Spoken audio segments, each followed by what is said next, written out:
Thank you, Jesus. We give you glory. Oh, we welcome you in this place. Hallelujah to your name. I will give thanks to thee, oh Lord, among the people. I will sing praises to thee among the nations, for thy steadfast love is great, is great to the heavens, and thy faithfulness to the clouds. Be exalted, O God, above the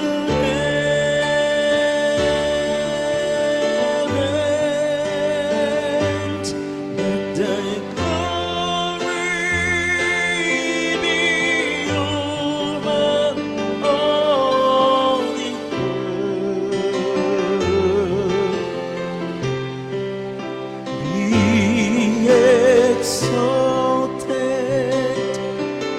O God, above the heavens.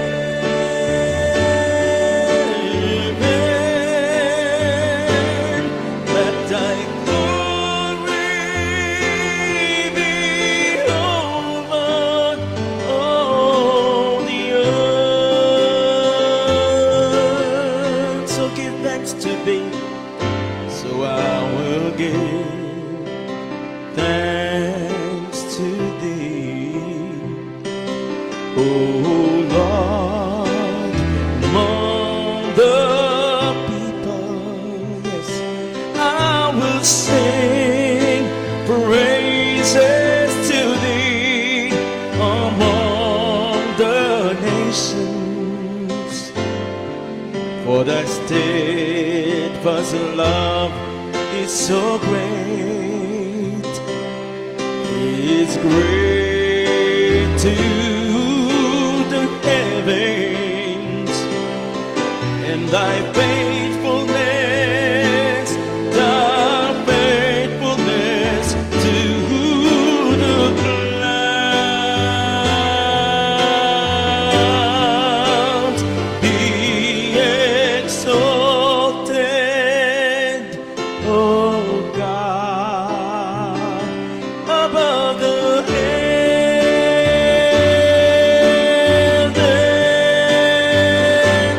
Let thy glory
So let's praise the strong tower itself. His name is Jesus. Hallelujah.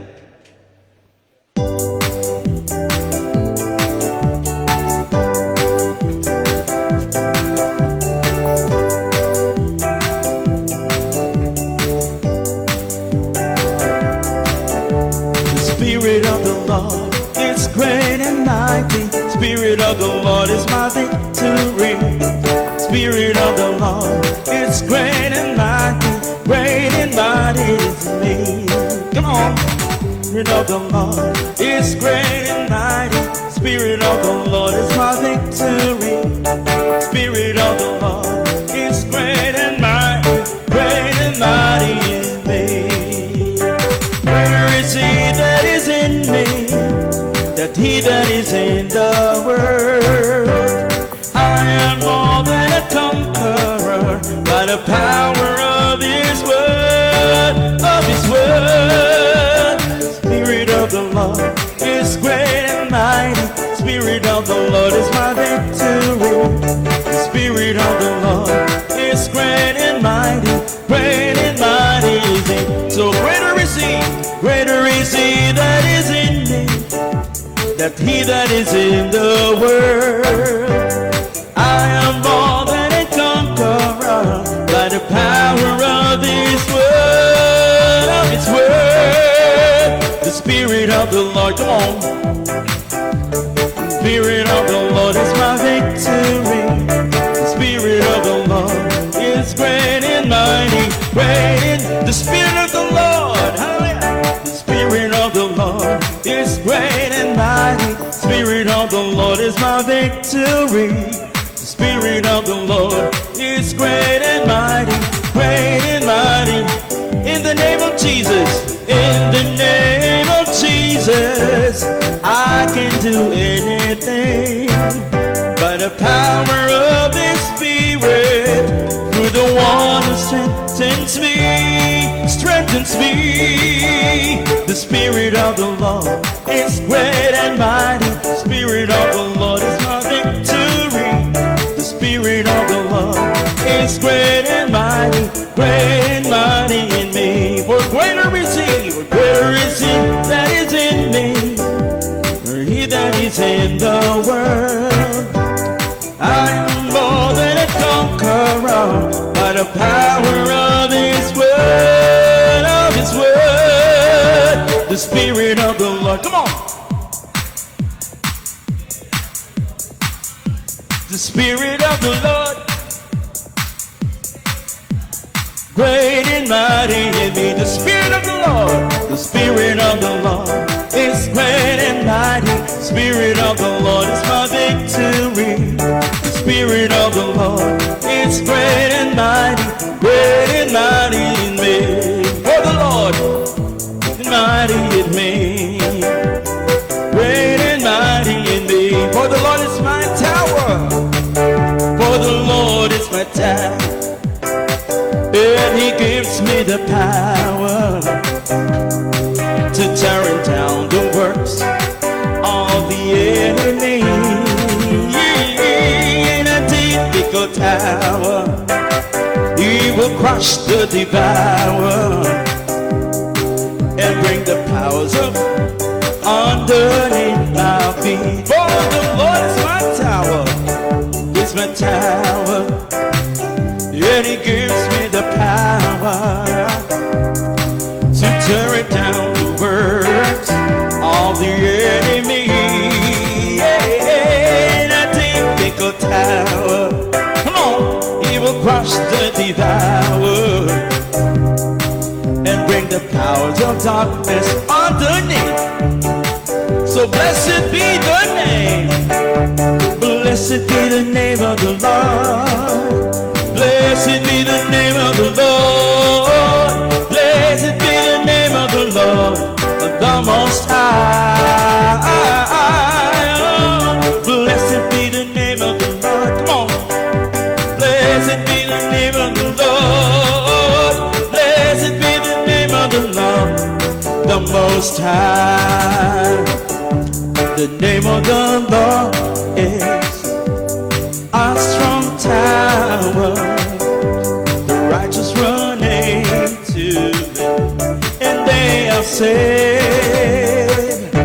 The name of the Lord is a strong tower, the righteous run into it, and they are saved. Blessed be the name of the Lord. Blessed be the name of the Lord. Blessed be the name of the Lord, the Most High. Oh, blessed be the name of the Lord.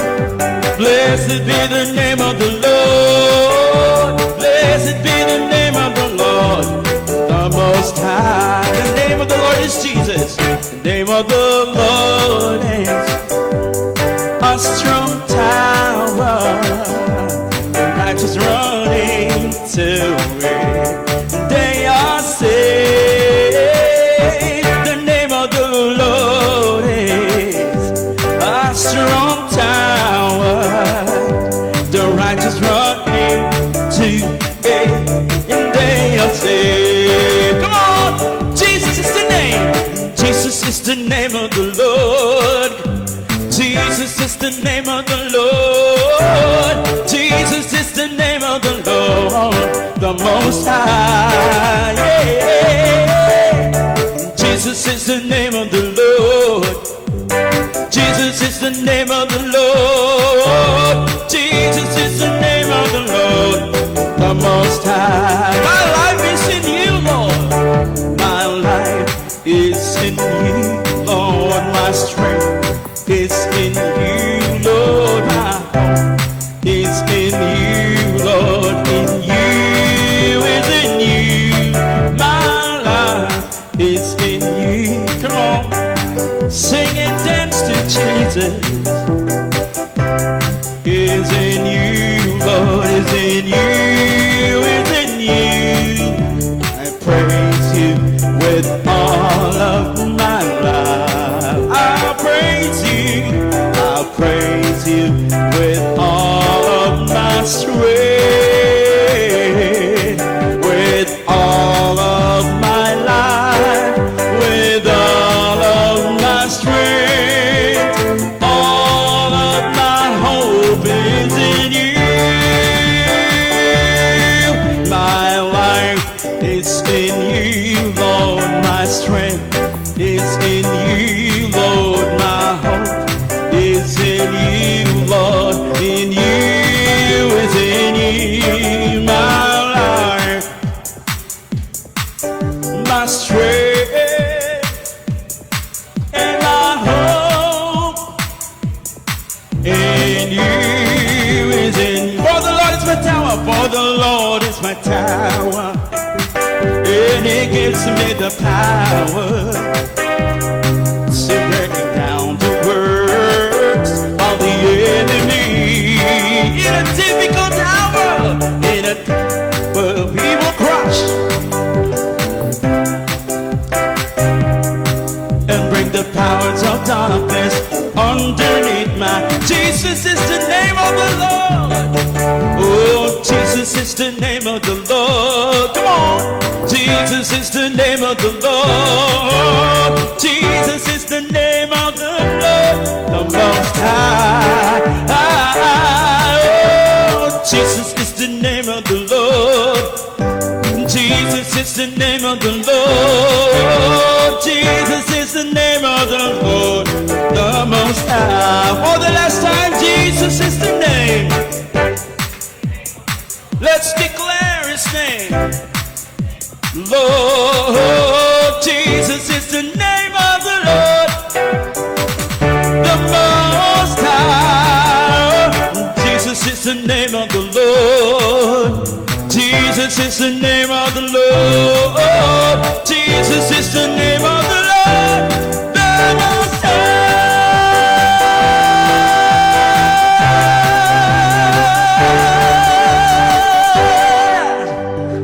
The Most High. Jesus is the name of the Lord. Hallelujah. Praise your name, Lord. Hallowed be your name. What a beautiful name is Jesus. Yeah. His name is Wonderful Counselor, the mighty God. Ooh, yes. Yeah.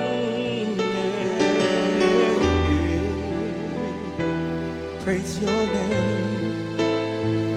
Thank you, Jesus.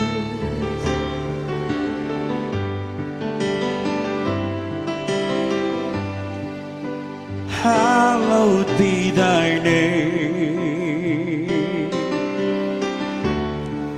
Jehovah God, you reign,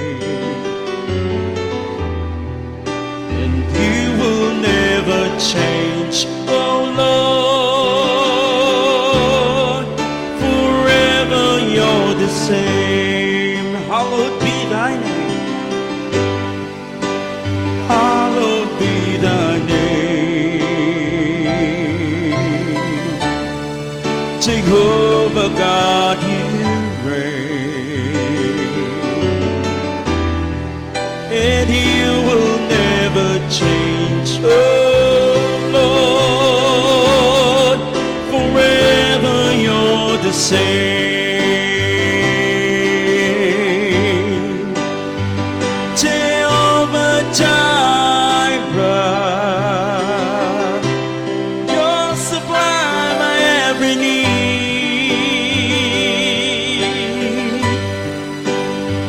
Jehovah Rapha, perfect health you give to me. Thank you, Lord. Hallowed be thy name. Hallowed be thy name, Jehovah God, you reign, and you will never change, oh Lord, forever you're the same. Jehovah Shalom, you're the one who gives me peace.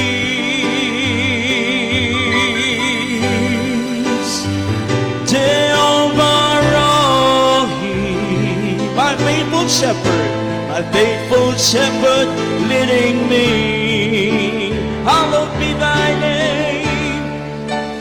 Hallowed be thy name. Hallelujah. Jehovah God, you reign. Yes, Lord. And you will never change, oh Lord, forever you're the same. Jehovah Mekadesh, Jehovah Mekadesh, you're the one who makes me clean. Jehovah Sikenu, imparting righteousness to me. So hallowed be thy name. Hallowed be thy name, Jehovah God, you reign, and you will never change, oh Lord, forever you're the same.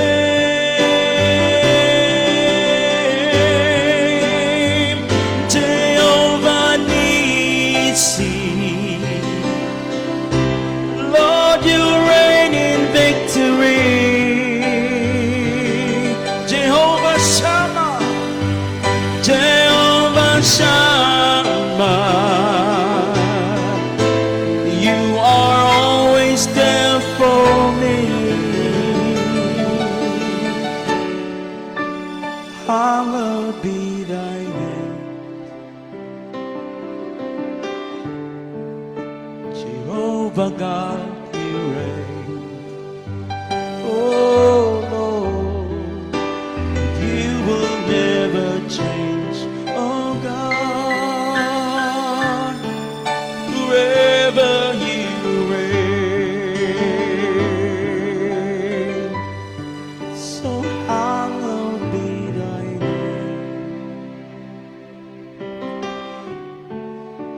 Jehovah God, you will reign, and you will never change. Oh Lord, forever you're the same.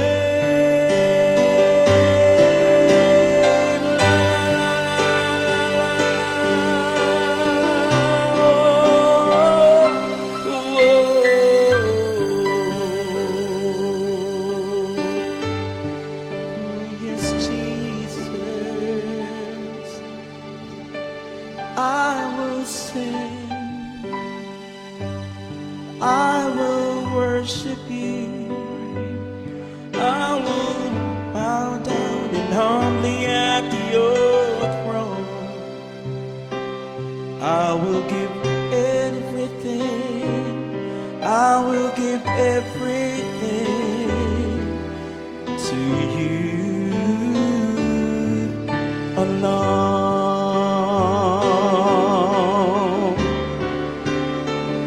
I will sing, I will worship you, I will bow myself humbly down before your throne. I will give anything, I will give everything to you alone. Just sing and give everything. Oh yes, I will sing, I will worship you, I will bow myself down humbly at your throne. I will give anything, I will give everything to you alone. I long to be the bride, I long to be the bride that you're returning for. Oh, dressed in garments white and wrinkle-free.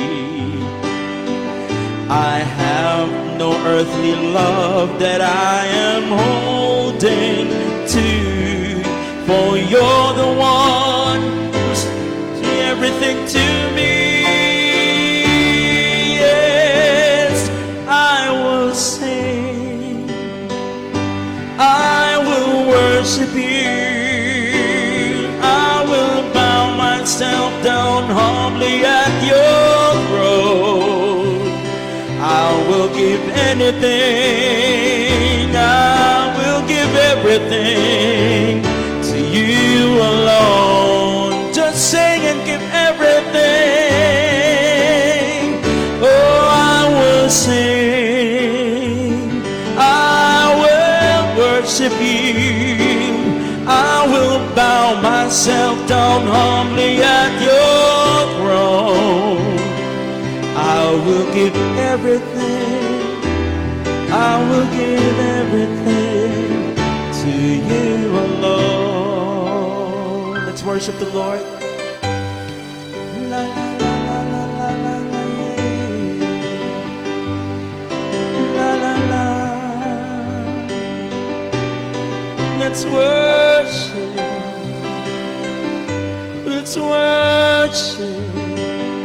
Just give everything, oh, anything to you, Jesus. Oh,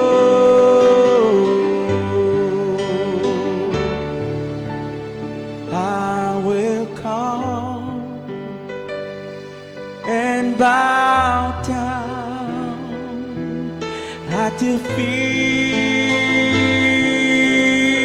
Lord Jesus. In your presence there is fullness of joy. There is nothing, there is no one to compare with you. I'll take pleasure in worshiping you Lord, and I will come and bow down at the feet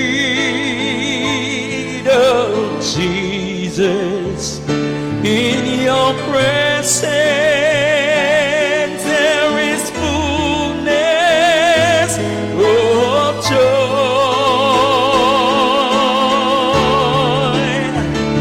There is no one who compares with you, 'cause I take pleasure in worshiping you, Lord. There is no one who compares with you.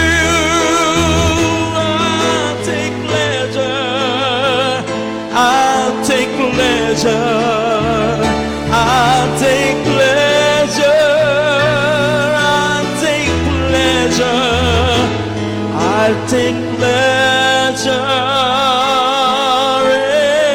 in worshiping you,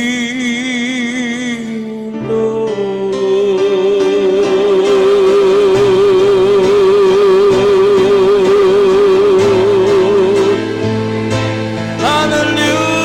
Hallelujah.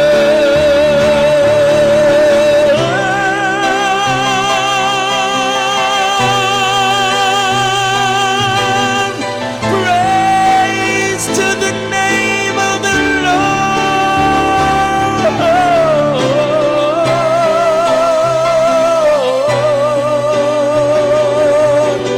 La la la la la la la. La la la la la la la la la la la.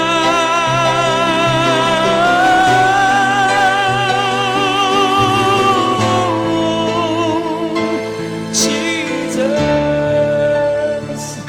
Let's take a moment of silence and let the Lord speak in our hearts.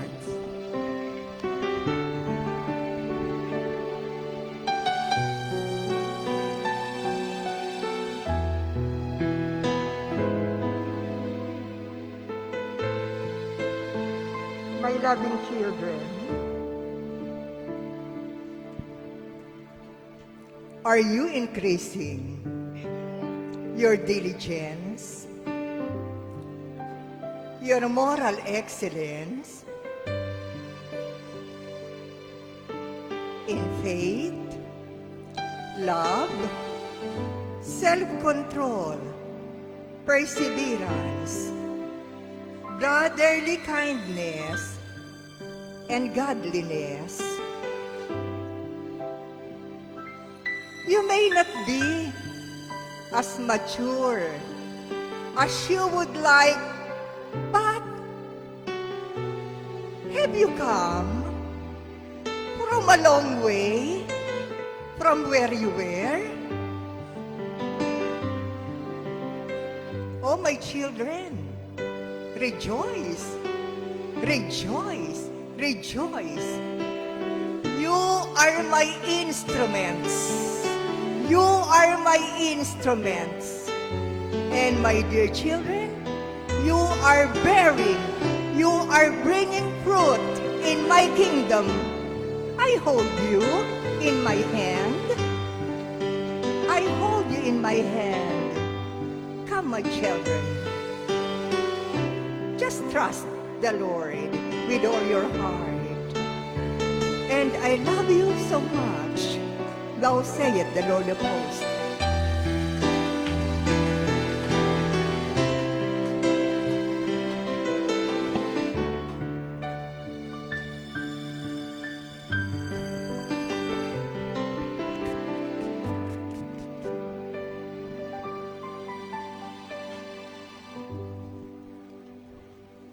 Bless the Lord. Hallelujah. Thank you, Jesus. Muli po, palakpakan natin ang Panginoon ng isang masigabong palakpakan yan. Purihin po ang Panginoon. Total, ngayon po ay araw ng mga kababaihan, International Women's Month. Pwede po bang tingnan natin yung ating mga kababaihan dito ngayon? At sabihin mo, araw mo ngayon. Yeah. Praise the Lord. Hallelujah. Thank you, Jesus. Isa pong kagalakan na sa ating pong kalagitnaan ay makasama natin ang isang nilalang po na nagdaos ng kanilang anibersaryo kahapon. 2022, tatlo na lang, 25 na. At nagagalak po ako dahil nataon yung anibersaryo nila, lumabas yung sasakyang pinakahihintay-hintay nila. Yung Innova na napakaganda dyan sa baba. Opo. At kahapon nga po, sanay na ako sa lamig na Exceed. Pero nung sumakay ako sa sasakyan nilang bago, sinipon po ako. Sa Exceed po, kung ano yung labas, siyang loob. Pagka malamig sa labas po, malamig ang loob. No? Pagka mainit po sa labas, ayun, mainit din sa loob. Kaya nung lumipat po ako doon sa sasakyan nila, Kuya Mike, talagang nanginig po ako sa lamig. Napakapalad po namin kahapon dahil after po ng tatlong presinto yung natin kahapon, inukutan po. At natutuwa po ako yung ating mga jail team, pati po yung kanilang pagpapatotoo. Nagkakaroon ng talagang grabe na po, no? Natutugma doon sa mensahe, pagkatapos yung pagkakalinya ng kanilang testimonyo ay talagang swak na swak. Kaya hindi po nakapagtataka na yung mga kapatid natin sa loob talagang hindi pa ho umawit si Kuya Saldi, umiiyak na Talagang akala namin di namin silang makakasama kahapon, pero to God be the glory. God is a God of miracles. May natira pang 56 plus no? Na i-distribute. So, nagpapasalamat po ako sa Station 7. Kahit on the spot, pinapasok pa rin po tayo ng walang abiso. Masarap talaga yung meron kang bahay. Kahit anong oras ka pumasok at dumating ay makakapasok at patutuloyin. So salamat po sa Station Commander ng Station 7 po, si Sir Harry. Isang dedicated na man in uniform, pero siya po ay isang talagang purong mananampalataya. Malalim na po yung kanyang pagiging men in uniform. So, since na International Month o Women's Month po, so bigla po akong inspired ni Lord na talakayin ng isang nakakahamong babae sa Biblia po.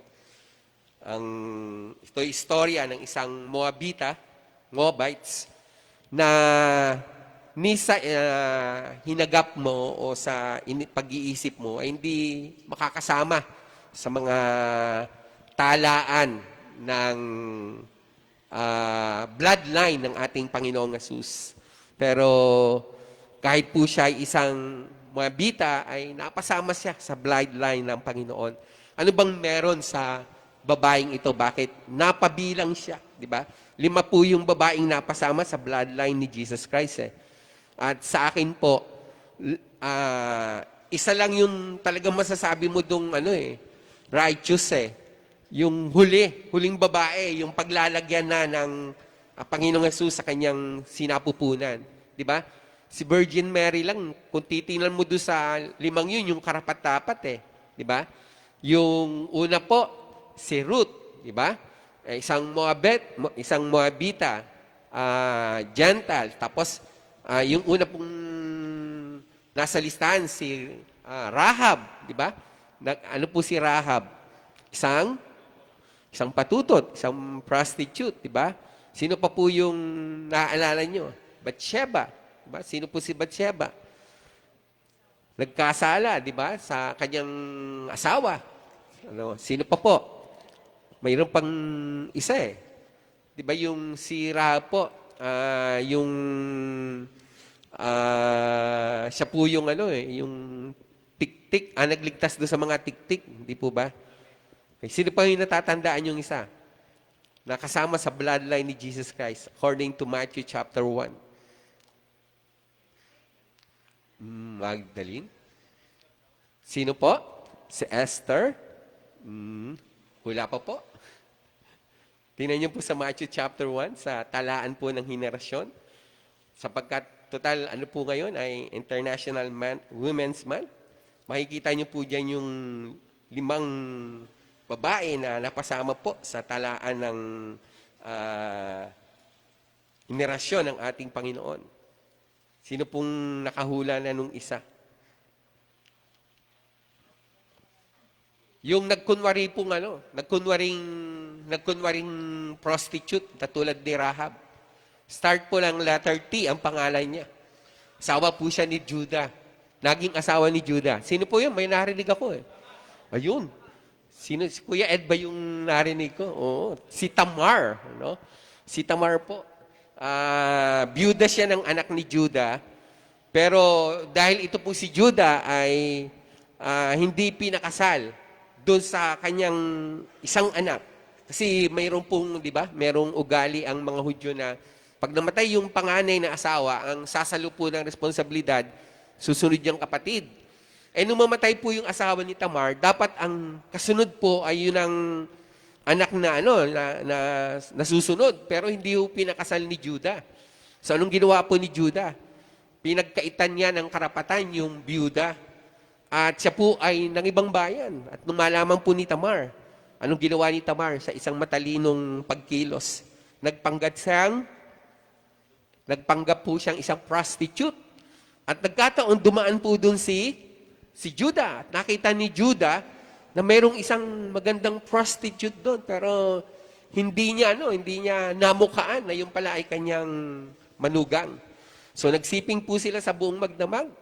Pero matalino si Tamar, kumuha po siya ng kinuha po niya yung palatandaan, na magiging palatandaan na nagkaroon sila ng kaugnayan ni Judah. At nung nagbuntis na po si Tamar, anong sinabi po ni Judah? Hinatulan po si Tamar. Ang dapat sa babaeng yan ay mamatay. Dahil po nagbuntis ng, alam naman po ang ugali ng mga Hudyo, di ba? Pag nagbuntis po ng walang asawa, ay talagang delikado, mapaparusahan ka ng kamatayan. Pero bago po maigawad yung kamatayan, nasabi ni Tamar na ang ama ng ipinagdadalang tao niya ay walang iba kundi may-ari nung nagbigay sa kanya nitong mahalagang gamit na ito. At nasyak po si Judah sapagkat nakilala niya yung gamit na yon. Walang iba kundi siya ang may-ari. At tumingi po ng tawad si Judah sapagkat sabi niya, higit daw pong mabuti at righteous yung kanyang manugang kaysa kanya. So, yun po yung isa sa mga talaan ng mga kababaihan na sa henerasyon ni Jesus. Yung 4 po doon, parang hindi mo ma-qualified. Bakit po? Kasi puro sila may hindi magandang background, di ba? Si Tamar, si Ruth, si Bathsheba, at saka si Rahab, no? Dalawa yung naging prostitute doon, si Tamar at si Rahab. Pero praise God, sabi mo sa Diyos, Lord, thank you sapagkat ako man ay pinili mo. Amen. Di ba? Tayo man po ay hindi karapat-dapat, pero pinili ng Diyos at minahal po niya tayo, even nung tayo po ay panahon na nasa kadiliman, at tayo po ay nasa lumalungoy pa sa putik ng kasalanan. Ang topic po natin ay pinamagatang kong Go with the Extra Mile. Will you please open your Bible in the book of Ruth, chapter 1, verses 14 to 18. Go with the extra mile. 14 to 18 po. Yan. Sige po, Pastor Sani. To 18. At inilakas nila ang kanilang tinig at nagsiiyak uli. At tinagka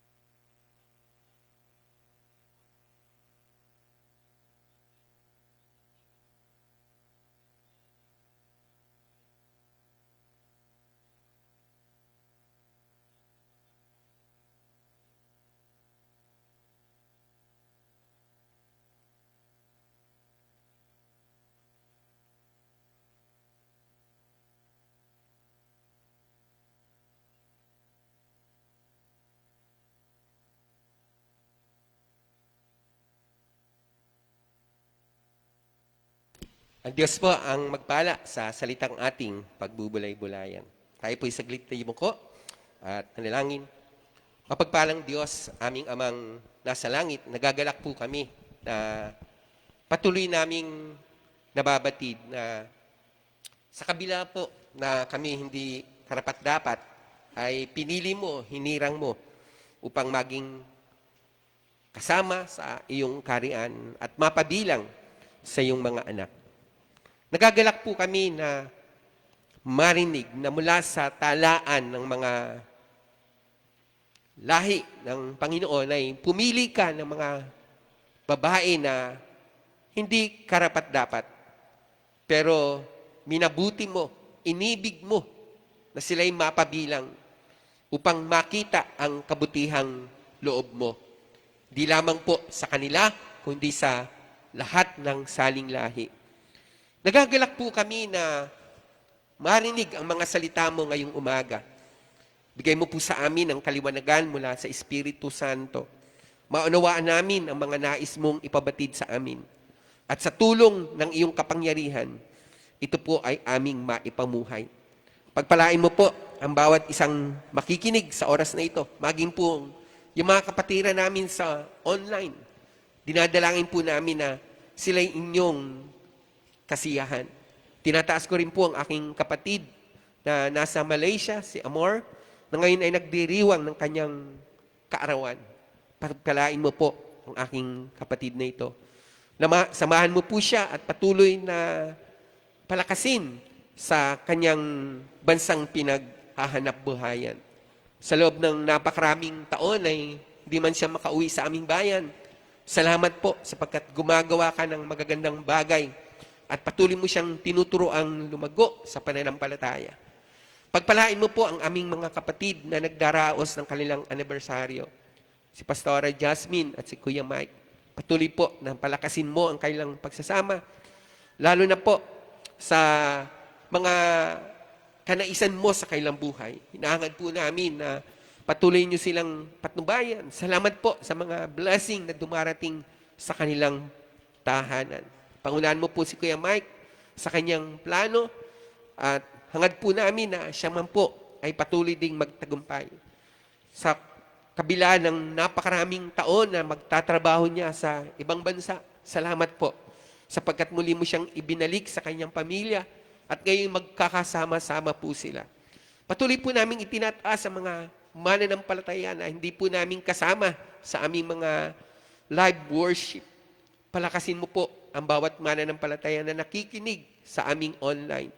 Patuloy po namin itinataas sa iyo yung plano po para sa main church, kung paano makakatuwang sa pangailangan ng aming mahal na si Bishop June.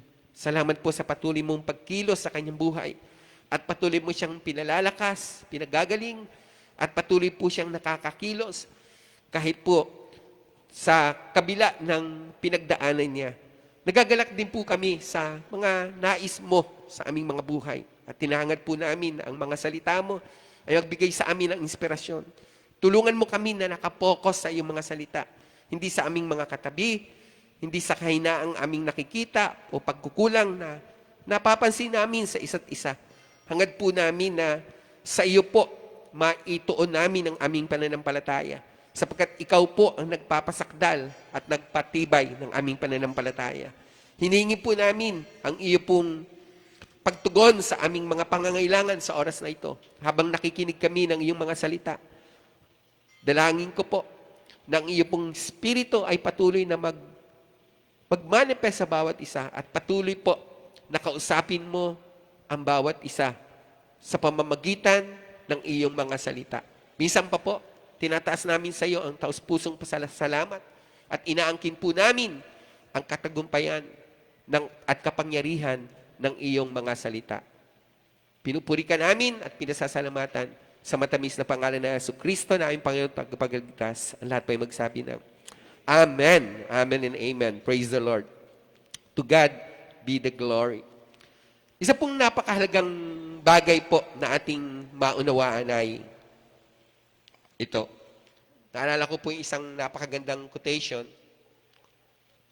The first words we hear from an individual often make the most lasting impression on us. Ulitin ko po. The first words we hear from an individual often make the most lasting impression on us. Dito pa lang po sa Ruth chapter 1, makikita po natin ang unang tinig na maririnig po natin sa dalawang nilikhang ito, kay Oprah at kay Ruth, ay ang tinig ng kanilang pag-iyak. Sabi po sa verse 14, Then they lifted up their voices and wept again. And Orpah kissed her mother-in-law, but Ruth clung to her. Magkasabay pong nanangis yung dalawang manugang ni Naomi. Sino po yun? Si Orpah at saka si Ruth. Subalit yung isa ay pinili niya at nagpasya siyang iwan ang kanyang biyanan na matagal din po niyang nakasama. Parehas pong balo ang dalawang babaeng ito, si Orpah at saka si Ruth. Pero si Ruth po'y minabuti niyang magpatuloy na makasama ang kanyang biyanan. Sabi po sa English version, but Ruth clung to her. And he said, Look, your sister-in-law has gone back to her people and to her gods. Return after your sister-in-law. Sabi po ni Naomi sa kanyang naiwang manugang, tingnan mo, ang iyong bilas ay humayon na pabalik sa kanyang kababayan. Sumunod ka na sa kanya. Pero ano ang mga namutawing kataga sa labi ni Ruth? Napakaganda po. Sabi niya, entreat me not to leave you or turn back from following after you. For whatever you go, or for whenever you go, I will go. And whenever you lodge, I will lodge. Your people shall be my people, and your God, my God. Where you die, I will die, and there will be I buried. The Lord do so to me, and more also, if anything but death parts you and me. Parang sumpa ang mag-asawa, ano po?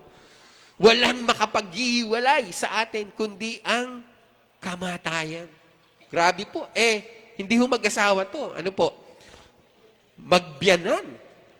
At nung nakita po ni Naomi na determinado talaga siya, sabi sa verse 18, when she saw that she was determined to go with her, she stopped speaking to her.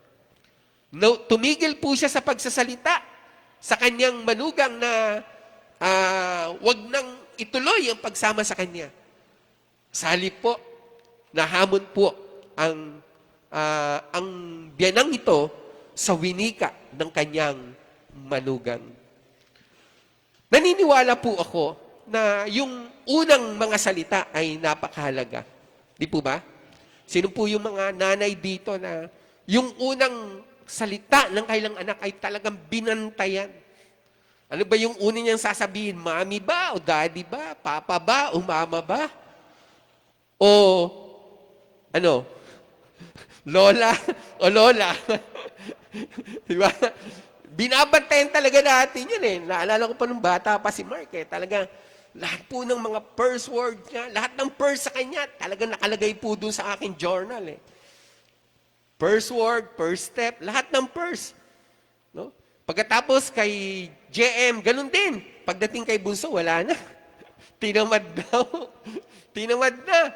Pero ang nakatutuwa po doon, eto eh, lahat ng naitala kong first kay Mark, na walang parang bula kasi nasunog yung bahay namin. Kasabay na nasunog yung mga memory. No? Kaya nga po natutuwa ako pagka may binigay na picture sa akin si Ate Zani. No? Yung mga picture po namin ng luma. Natutuwa po ako kasi at least kahit konti po, may na-recover akong mga picture namin nung bago po nasunog yung bahay. At nagpapasalamat din ako dahil may mga, lalo na po sa main church, ang dami-dami nating mga record doon.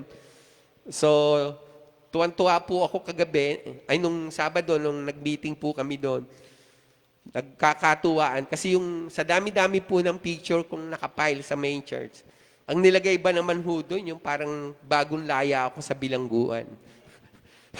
Kaya tawanan po yung mga board of deacons na kasama natin.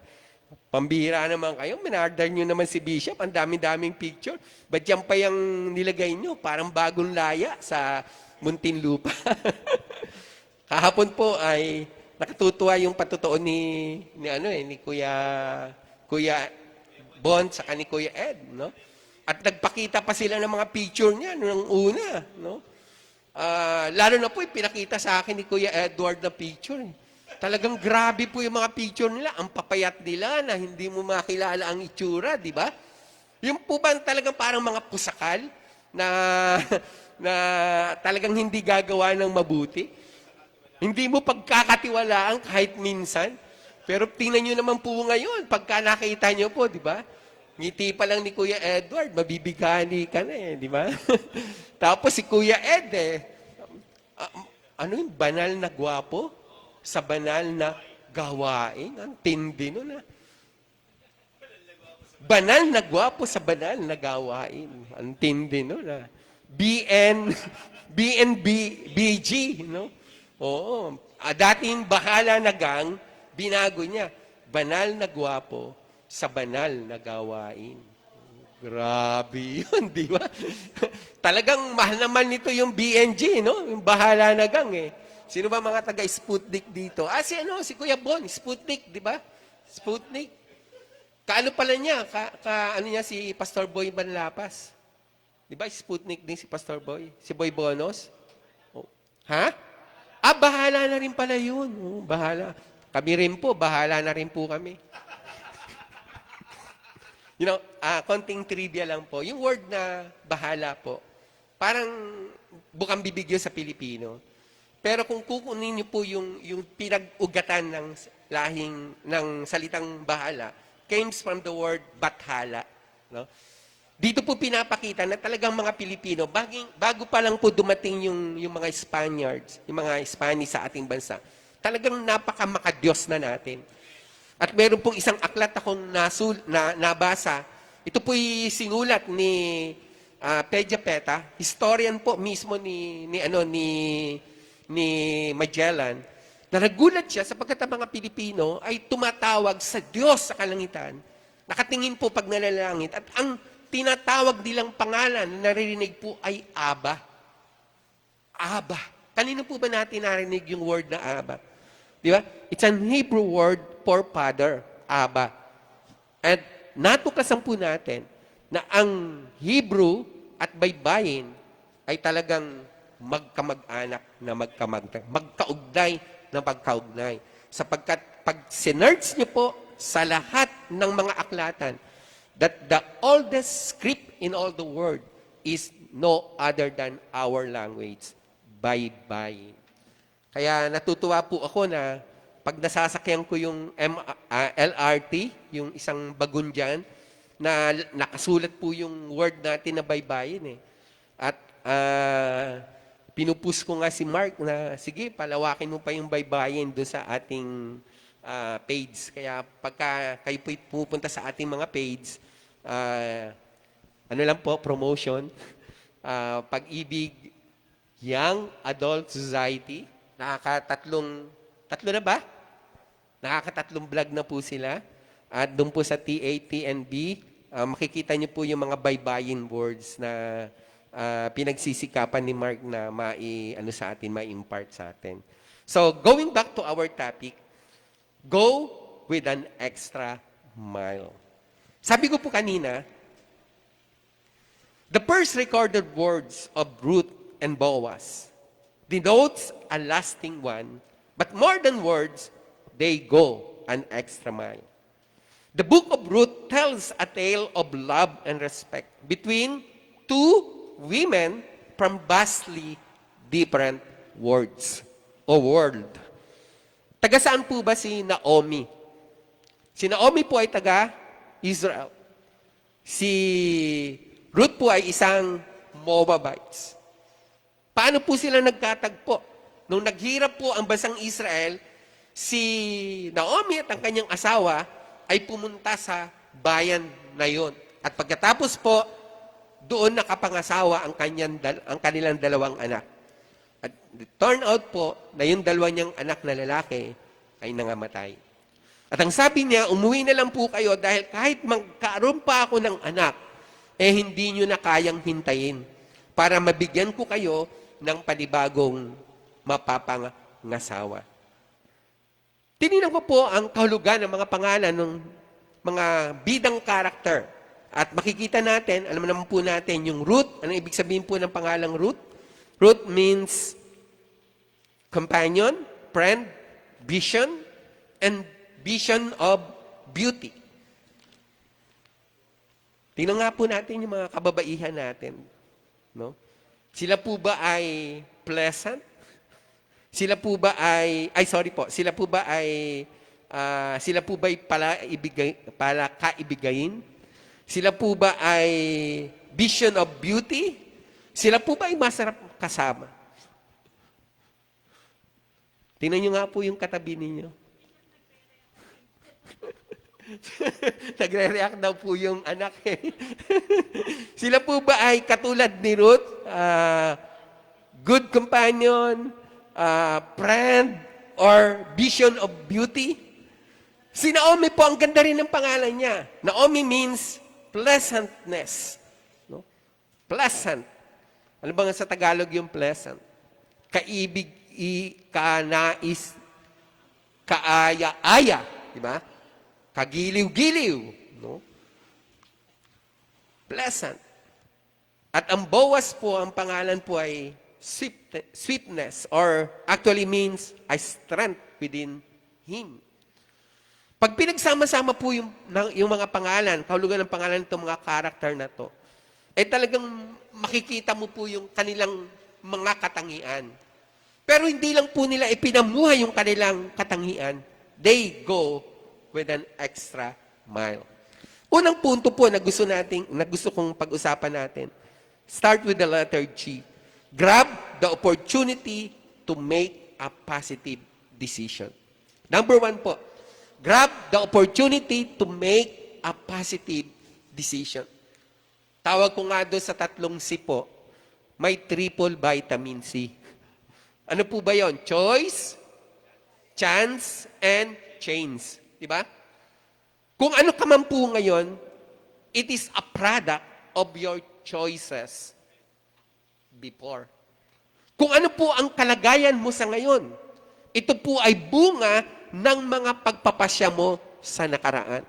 Di po ba? Kung ano yung narating mo sa kasalukuyan at mararating mo po sa hinaharap pa, yan po ang magiging bunga po yan ng iyong mga magiging desisyon. Number 1 po, grab the opportunity to make a positive decision. Si Orpah po, pinili niyang bumalik sa kanyang mga kababayan at iwan ang kanyang mother-in-law. Pero not with Ruth. Ang sabi po sa verse 14, Ruth clung to her. Diba? Ano po yung Tagalog ng clung?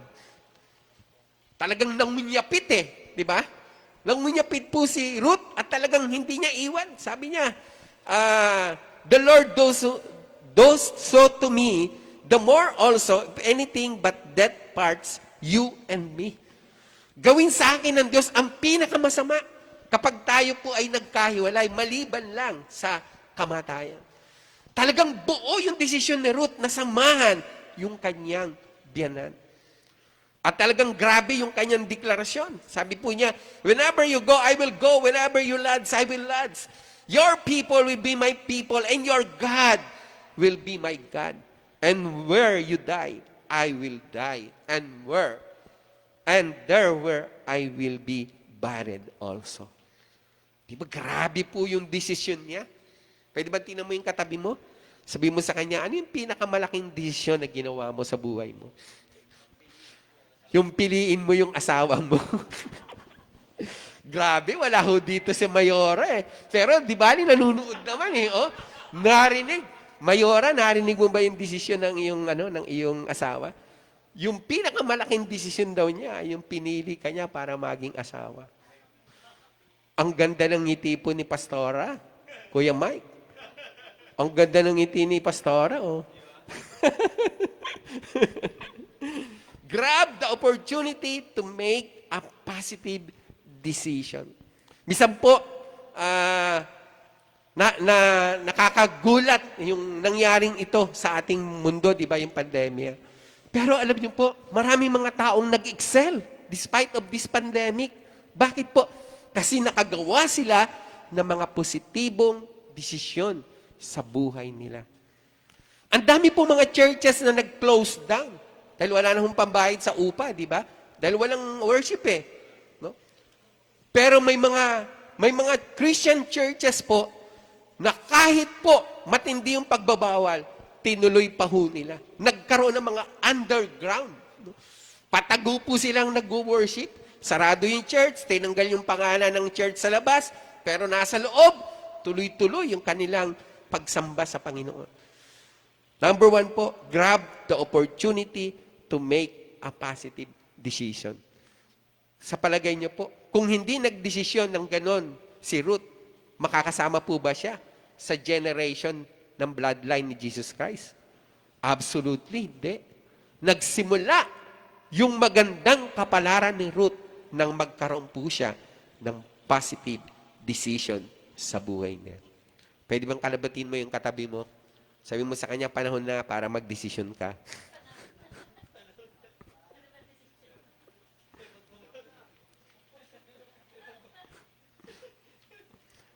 Boaz, on the other hand, is a wealthy and influential landowner. Napakayaman po nito, di ba? Di lang siya landowner, he is also a farmer. Tama po ba? Saan po siya galing? From Bethlehem. And it tells us that he loved God and wanted God's blessing on those around him. Si Boaz po, makita niyo po yung una niyang mga kataga, the Lord bless you, children. Pag binasa po natin yung mga pahinang yan, makikita niyo po, yung mga tauhan ni ni Boaz, hindi po nahihiyang makipag-usap sa kanya. At kahit meron pong isang babaeng banyaga na nakita niya na nasa kanyang bukiran, pinagtanong po niya, sino yung babaeng yan? Siya po ay isang dayuhan at manugang ni Naomi. Hindi po pinagtabuyan ni Boaz si Ruth. Paano po kaya kung pinagtabuyan agad ni Boaz si Ruth? Sa palagay mo, magkakatuluyan sila? Sana walang great-grandfather at great-grandmother si David. Because Boaz and Ruth became David great-grandfather, hindi lang po grandfather, kundi great-grandfather and great-grandmother. Sana walang haring David. Pero dahil po sa itong si Boaz ay gumawa din ng isang magandang desisyon, napasama po siya sa talaan din ng bloodline ni Jesus Christ. Sapagkat yung king na nag-stay sa kanyang kingship, na walang iba kundi si David, a man after God's own heart, hindi po magiging hari kung hindi po kay Boaz. Di ba? Kung wala si Boaz at wala si Ruth. Number 1 po, grab the opportunity to make a positive decision. Pangalawa po, start with the letter I. Insist to improve your being before your doing. Many Christians are looking forward sa mga gagawin niya. Tama po ba? Ano yung gagawin mo sa araw-araw, paano ka magtatagumpay, etc., etc., etc., etc. We are more concerned of our doing rather than our being. Ang Diyos po hindi tumitingin sa mga ginagawa natin, sa mga accomplishment natin. Tinitingnan po niya yung panloob natin, yung inner being natin. Meron po bang nagaganap na pagbabago? Naniniwala po ako, we need financial and human resources in order to reach our goal. Amen po? Doon po sa aking proposition, na isulat ko po dyan, yung financial and human resources need to reach goals, but commitment should always precede those resources. Si Ruth po, hindi niya inisip na magugutom siya sa Bethlehem o sa Israel. Diba? Kasi mas masarap pong kumilos sa kanyang sariling bayan. Pero mas pinili pa niya yung lupang banyaga. Hindi niya kabisado kung anong mga taong naroon. Hindi niya kabisado yung wikang naroon. Although, syempre, may biyanan siya na si Naomi, di ba? Pero iba pa rin po yung pagpunta mo sa bayan na may kakilala ka na. Pero dahil may commitment si Ruth sa kanyang biyanan, hindi na niya inisip kung ano man ang naghihintay na hinaharap sa kanya sa Israel. Ano po yung pangalawa? Insist to improve your being before your doing. Hindi nawala po kay Ruth yung pagiging mabuti kahit pumunta na siya sa ibang bayan. Naalala ko po yung kasabihan, when you are a pastor, you will be always a pastor. Saan po nanggaling yung kasabihan niyan? Kapag ikaw daw ay pastor, mananatili kang pastor magpakailanman. Nanggaling atin sa when you are a singer ba yun? Saan ba galing yung unang ano niyan? Nakalimutan ko na pa yung pinagmulan eh. Pero gumain na lang po yung iba. Pero may pinagmulan po yan eh. Maaalala ko rin po. Na andun po sa petabytes. Hindi sa tetrabytes, sa petabytes. Okay, number 2 po, insist to improve your being rather or before your doing. Di ba? Minsan po, pwede tayong magkunwari. Tama po ba? Mabait yung ating galaw sa labas, pero pagdating sa loob, hindi. Parang marang makilala ang isang tao sa kanyang tunay na kaanyuan, tumira ka sa kanilang tahanan. Parang marang makilala ang isang lalaki na totoo, tanungin mo yung kanyang asawa. Tanungin mo yung kanyang mga anak, tanungin mo yung kanyang mga kasama sa bahay. Kasi pag nasa loob po ng bahay, lahat tayo walang face mask, lahat tayo walang face shield, lahat tayo walang maskara. Nilalantad natin kung sino tayo. Amen po? Kaya kung gusto po nating makilala ang isang tao, tumira ka sa bahay niya. Naalala ko po si Pastor Oliver.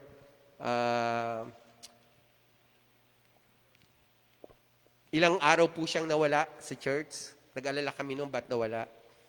Yung pala po, kasi ang kanyang ministry, doon po sa Red District area. Saan po ba yung Red District area? Red District area. Si Arimita. Di ba? Ang dami po diyang mga, di ba, mga red light. Kaya yan ang Red District. Ito pong pastor natin to, pupunta talaga siya doon sa Ermita.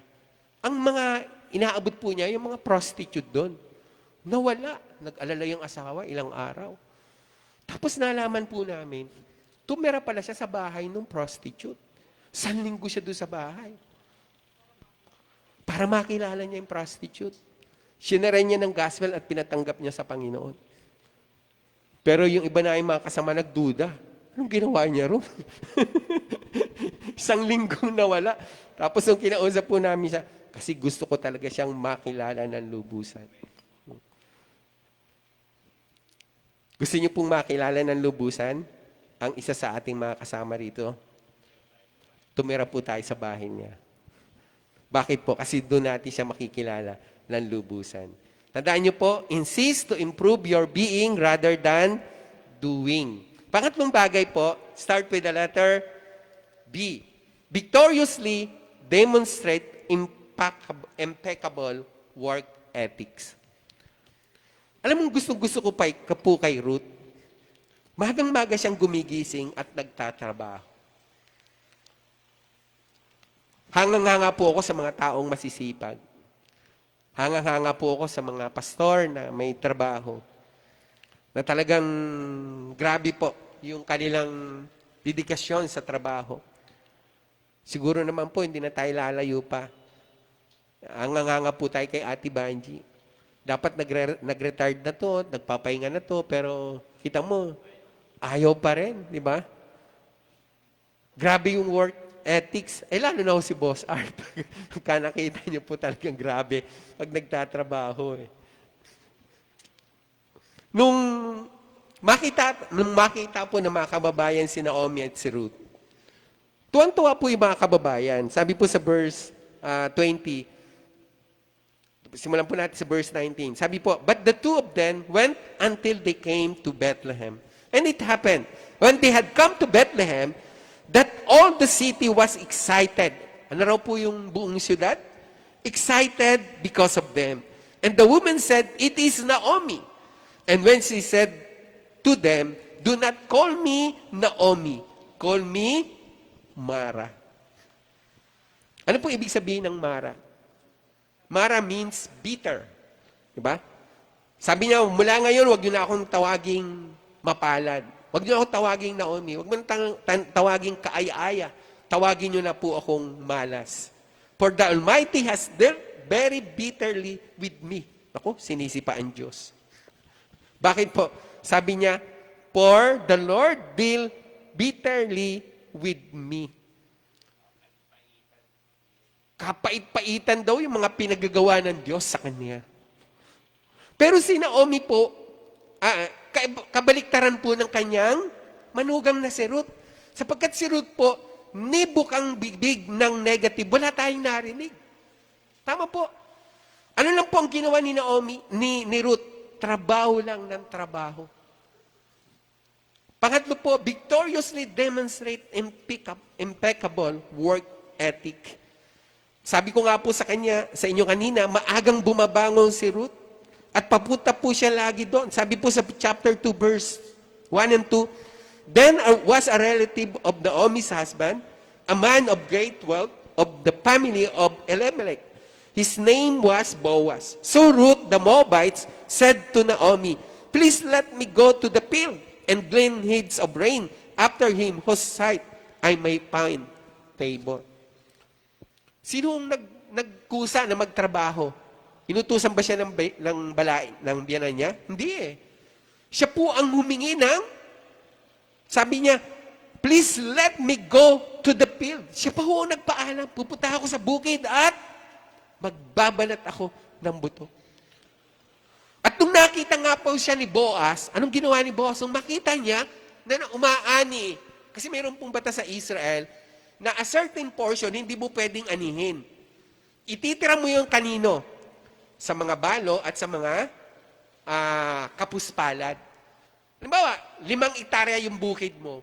Mag-iiwan ka na para sa mga balo. That is the law sa Israel. So, alam ni Naomi at alam din ni Ruth na may ganung batas. Kaya ang ginawa po ni Ruth, maaga siyang bumangon para umani. At nung makita po ni Boaz na umaani ito, alam niyo pong kabutihan ni Boaz? Tinulungan pa. Inutusan niya yung kanyang mga alipin. Sabi niya, tulungan niya siyang mag-gather pa ng marami at ibigay sa kanya. Grabe po, di ba? Kung tayo po na may nakitang ibang tao sa ating bukirin, Nga lang po mamitas ka ng mangga sa puno ng may puno. Ewan ko kung anong sasapitin mo. Di ba? Anong gagawin po? Pag namitas ka ng mangga ng may mangga. Di ba? Buti ko sigaw lang. Naalala niyo po ba yung pinahabol sa aso, yung binaril, di ba? Dahil po nangunguha ng bunga. Isa ng tao, malulupit eh. Di ba? Pero ito po talagang makikita natin si Boaz. Talagang he do the extra mile. Hindi lang po niya pinabayaan na umani si Ruth. Tinulungan pa niya. Mag-ani pa kayo na marami at ibigay sa kanya. Pang-apat po, start with the letter E. Exert extra effort to bless others. Exert extra effort to bless others. Alam niyo po, si Naomi, may pagkatuso eh. Anong sabi po ni Naomi?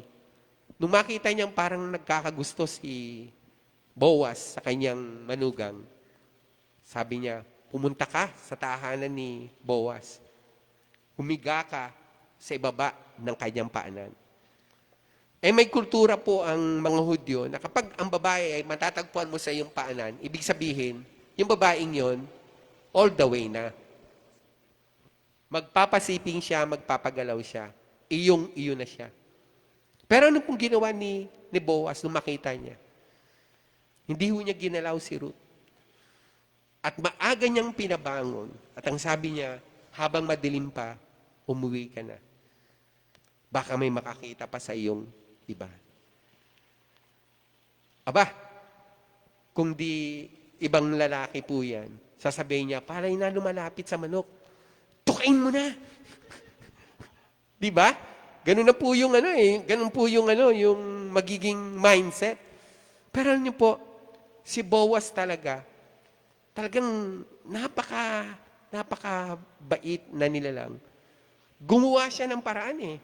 Sabi niya, sino yung pinaka-immediate na king's redeemer para tubusin ang ari-arian ni Elimelech? Hindi siya yung immediate eh. Binigyan niya ng pagkakataon yung iba. Pagkatapos, nung i-deny nila yung kanilang rights na to be a king's redeemer, saka lang po kumilos si Boaz para tubusin po niya ang mga lupain ni Elimelech. At doon po ay nakuha din niya si Ruth bilang isang asawa. Napakasarap po na makita na yung mga kapatid natin ay natututong mag-bless pa rin ng iba.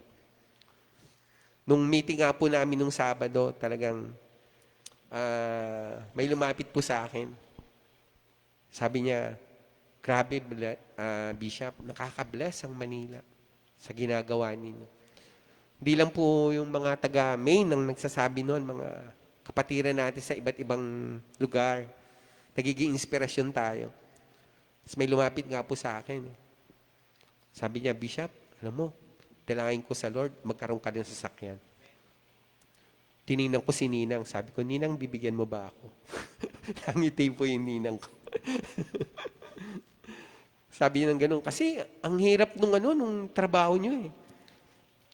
Natutuwa po ako sa aking isang kapatid. Alam ko po yung sacrifice din niya na ihatid kami ni Kuya Saldi, parot pa rito sa bahay. Lalo na po nung mga panahon na wala pa tayong sasakyan, nung nagsisimula pa lang tayo sa radio. To God be the glory po. Dahil po sa naging programa natin sa radio, naging instrumental rin po tayo na naging blessing. Kasi po, mula nung mapunta tayo sa radio, bigla pong nakilala yung UCAP. Hindi ko naman po sinasabing dahil naandun tayo. Pero yung mga taong naandun po, maski sa admin, talagang nagpapasalamat po na nagkaroon tayo ng pagkakataon na mapunta sa UCAP. At alam niyo po, talagang nag-boom ang UCAP at dumami po ang mga broadcaster. At ngayon po, dahil sa na-overwork na po sila, wala naman pong gaanong malaking pondo ang UCAP. So, talagang ano po yun eh, extra effort po nung may-ari. Sabi nga namin doon sa may-ari kay Sir Kevin, isa pong Itbatan, taga Sambales po siya. Batanes, taga Batanes po siya. Alam niyo po, kung ginamit niya sa personal yung pera niya na milyon-milyon, yung pinambili lang po niya ng music, Christian Music Hub, 1,000,000 po ang bayad niya ron. Para magkaroon lang ng Filipino apps na ang musikang Pilipino lang ang pwedeng mailagay doon. E nag-invest po siya without thinking in return. Yung mga pinuduce po niyang mga concert sa Mindanao, naging instrumento po siya para maraming mga tao makakilala sa Visayas at Mindanao. Grabe po yung investment niya para tulungan yung mga artist na mga Pilipino at pangarapin na yung mga Filipino artists ay magkaroon din po ng blessing. By the way po, maririnig niyo na po ang kinumpose ni Ate Banji na awitin, Pure and Perfect Love. Go to Christian Music Hub. Naandun na po, naka-record na po. Kuya Zaldi, ilan na ba ang nakinig sa live, sa sa music mo? Wala. Wala pa raw po. Alam niyo po, minsan naaukasan po ako. Kasi every time nagagamitin po ako sa Spain, nilalagay ko po sa YouTube yung aking prayer, exhortation, or whatever na ina-assign po nila sa akin. Nilalagay ko po sa YouTube. Kasi that's the very shortcut way na mas mabilis kong maiabot sa kanila yung mensahe. Tapos papasok ko lang yung link, okay na. Alam niyo po, may mga Pilipino na ganito ang mindset. Kaya lang naman nilalagay ni Bishop yan sa YouTube para dumami ang subscriber. Alam niyo po, uminit yung yung tuktok ko eh. Sabi ko, bakit kaya may mga Pilipino na ganito ang mindset? Diba? Instead na tulungan yung kapwa Pilipino, sabi ko, sige, sasakyan ko yung kababaan ng pag-iisip nyo. Sasakyan ko lang po na gusto ko lang ng subscriber, kaya ko nilalagay sa YouTube. Ay yung ginagamit namin mga music, galing po sa YouTube.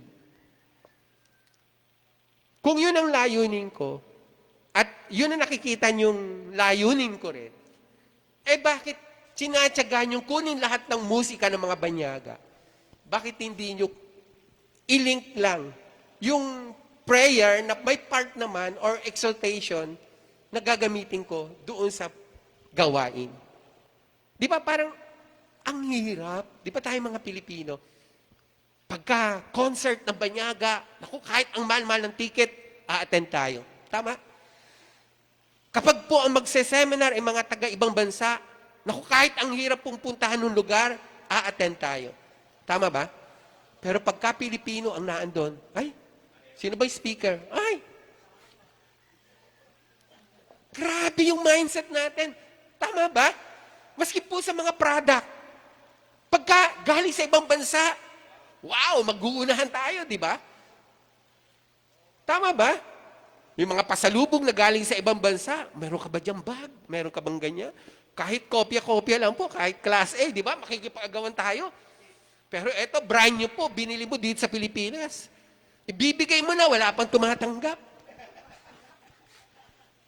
Di ba nakakaano, di ba? Yung gawa ng Pilipino, hindi natin maipagmalaki. Pero yung mga gawang manyanga, tayo yung nagpapatronage. Di ba? Grabe po itong nakita kong pag-iisip ng tatlong to, no? Ni Ruth at ni Boaz. Talagang, they made an extra effort to bless others. Nawa po, tayo bilang isang mananampalataya, mas matuto tayo mag-bless. Sabi nga, it is better to understand than to be understood. It is better to forgive than to be forgiven. It is better to give than to receive. Di ba? Sino ba ang blessed? Yung nag-receive o yung nag-give? Di ba? Ang sabi po ng Bible, blessed are those who gives. Hindi yung who receive. Nawa po, tumaas tayo ng anta, sabi mo sa katabi mo. Elevate mo naman ang sarili mo. Gusto niyo po bang sila Pastor Jigs lang, Pastora Jasmine lang, Ate Banji lang ang pinagpapala? Di ba? Or Elder Mel lang pinagpapala? Hindi tayo papayag nun, di ba? Kinakailangan mapagpala tayong lahat. At para mapagpala tayo, elevate mo na yung sarili mo. Huwag ka na lang doon sa tanggap ng tanggap, nakalatag lagi yung mga kamay. Pumunta ka naman doon sa lugar na ikaw na ang magbibigay. Pwede bang palakpakan natin doon ng Panginoon? Alam mo, may acrostic po ako ng bless eh. Yung acrostic ko ng bless. Be grateful. L, learn to act with love. Letter E, expect to check your motives. Letter S, seek to forgive always. And letter S again, stay satisfied and watch your attitude. Ulitin ko po, be grateful, learn to act with love, expect to check your motives, seek to forgive always, and stay satisfied and watch your attitude. Alam niyo po bakit minsan hindi tayo move forward at maka-elevate? Dahil po, kahit ang dami na nating tinatanggap, hindi pa rin tayo masaya. Diba? Binigyan mo ng 1,000, naku, kuripot naman, 1,000 lang yung binigay. Binigyan ka na nga, pinintasan ka pa, nakuripot ka pa. Diba?